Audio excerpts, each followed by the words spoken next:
So that was a bit introduction of minimal API. Let's now jump into the environment setup. For the environment setup, we need to download Visual Studio from official website. I like the community version and I use that because it's open source and freely available. You might download different versions or editions as per your need. So for downloading, let's go to the Microsoft official website. Here you can click on the first link and this will gives us the view to download any edition we need. So I would recommend, if you are starting for the first time, you should go with the community version, and it has all set of required features available for us. So as soon as you download, you will have the executable file available on your system. It will install all the libraries, SDKs required along with the IDE, which is Visual Studio 2022.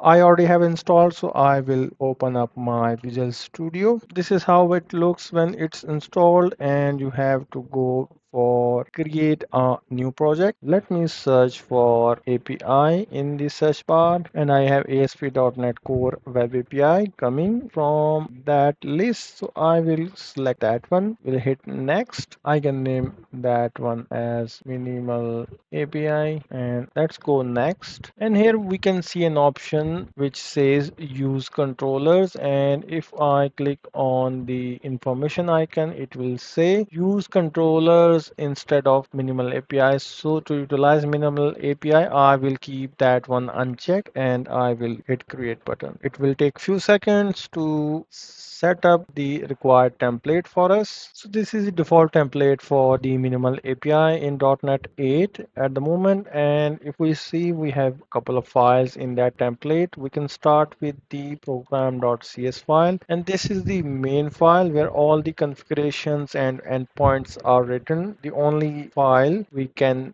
say the main file of this template, and we can even put all our code in the same file. So if we start from the top, we have a builder created and we have enabled the authorization on this application, and we have exposed or created an app object, enable HTTPS redirection, use authorization, and we have an array of strings, and at the end we have the endpoint available. So this is how we can expose as many endpoints in the same program.cs file. So current endpoint is on the root of the API slash weather forecast, and this is giving us the list of weathers. So let me build and start this template and we'll see what we get from that template. So we are getting a list of weathers. So we have 5 different weather summary coming from that endpoint. So that was all for this video. See you in the next one.